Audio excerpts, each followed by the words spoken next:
Since the collapse of the Western Roman Empire in the 5th century, Europe's mostly illiterate population had been guided by superstition, fear of an angry god, and ignorant obedience to authorities who may or may not have their subjects' best interests at heart. Unable to read the scriptures or the law for themselves, their only option was to obey or not obey, and challenging the authority of the king or the church often resulted in a slow and painful death. 1,000 years later, that finally began to change. A series of intellectual and spiritual movements prompted some individuals to suggest that humans had been living in the Dark Ages. A renewed awareness of old knowledge, combined with developments in science, theology, and philosophy, helped turn on the light, so to speak. This movement, spanning the 18th century, is known today as the Enlightenment, or the Age of Reason. First, the Renaissance reawakened knowledge of science, art, and culture that had been lost during the Middle Ages, and began to shift the focus of these disciplines to humans rather than the divine. Higher rates of literacy then ushered in the scientific revolution, and human knowledge increased rapidly, laying the foundation for a scientific rather than religious worldview. At the time, it was controversial to explain the natural world in a way that didn't involve any spiritual force. Galileo, for example, was imprisoned for the rest of his life after announcing that the earth revolves around the sun, because religious authorities said he was challenging scripture. Now, Galileo was a religious man and didn't intend to undermine the Bible, but gradually, all of this new scientific knowledge did lead a lot of people to question some of the traditional teachings of their churches. Martin Luther went so far as to say the established church was interpreting the Bible incorrectly. His protest led to the Protestant Reformation and broke the monopoly of power held by the Catholic Church. People began to wonder if the church had been wrong about the natural world or even the Bible, maybe it could be wrong about other things too. The Age of Reason gave rise to a completely new way of thinking. Instead of trying to understand how God had orchestrated everything in their lives, people started to consider how they might shape the world around them. The result was a new emphasis on scientific discovery and a boom in higher education. Reading someone else's experiment wasn't as good as conducting your own. Accepting what you'd been taught by others wasn't as good as challenging and modifying their assumptions. This was especially true of the relationship between people and the institutions in authority over them. During the Middle Ages, Europeans were taught that God had orchestrated events to put their monarchs in charge. Who were you to question their divine right? But then England was plagued by political turmoil, and a series of failed governments in the 1600s disrupted the English monarchy, prompting Enlightenment thinkers to consider how their philosophy might apply to government. In 1689, an Englishman named John Locke published an anonymous essay titled Two Treatises of Government. In the first treatise, Locke argued that no monarchy had a divine right to exist. Kings held power by the luck of their birth.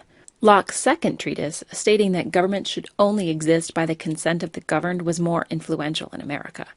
As you might imagine, Locke's ideas were unpopular with the people who held power in England, and he never acknowledged that he was the author of the two treatises. Other Europeans contributed enlightened ideas of government as well. The Baron de Montesquieu proposed that society might benefit from a separation of government powers. Jean-Jacques Rousseau went so far as to suggest that society should be ruled by the general will of the people, essentially advocating for direct democracy. The Enlightenment reached the colonies through the port cities. At first, such philosophies circulated only among the educated elite. Then Benjamin Franklin, arguably the single most important figure of the Enlightenment in America, printed inexpensive pamphlets and newspapers to spread the ideas quickly. He published Poor Richard's Almanac to entertain the colonists and instill Enlightenment values in them. While Europeans considered and discussed and sifted through these ideas for a century, Americans put them into practice. Free from the kind of entrenched power that had dominated Europe for centuries, a generation of young American leaders was absolutely willing to question not only the rule of the king, but the churches and even God himself. A theology known as rational Christianity emerged, teaching that God gave humans the ability to reason, allowing them to understand and follow moral teachings regardless of which religious group they belonged to. Religious tolerance became even more widespread.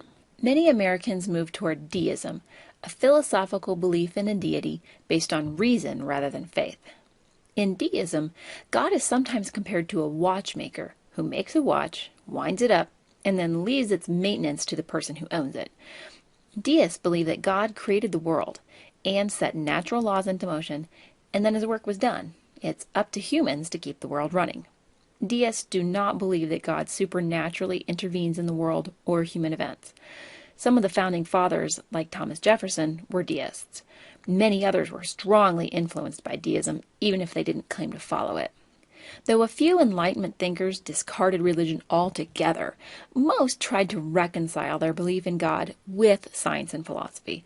One important result was the belief in human rights, that if God created the world with laws that governed it, then he must have also established such natural laws for the humans he created.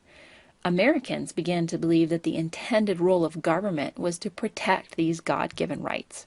Now, combining these concepts of reason and enlightened government and religious tolerance and natural rights resulted in the American version of republicanism. Don't confuse the Enlightenment philosophy of republicanism with the modern political party.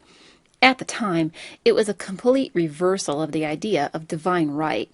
Divine right teaches that a ruler gets authority from above. He or she is chosen by God himself. Republicanism teaches that a ruler gets authority from below. Leaders are chosen by the masses.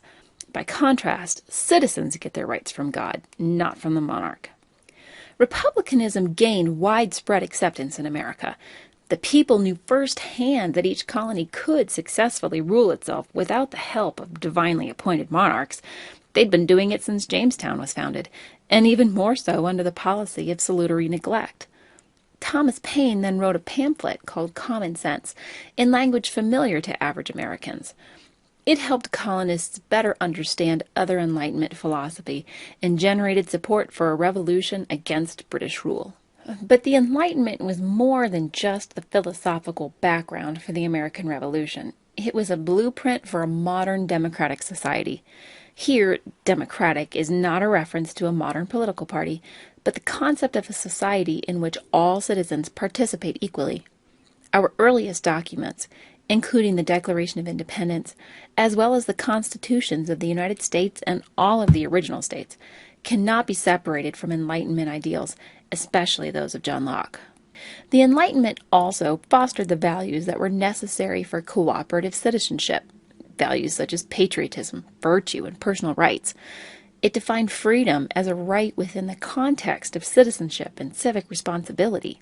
These values were typified in the yeoman farmer, a common laborer who worked hard to earn a living, live at peace with his neighbors, but was willing to take up his rifle and fight for the rights God had given him. Such values have persisted in America to this day.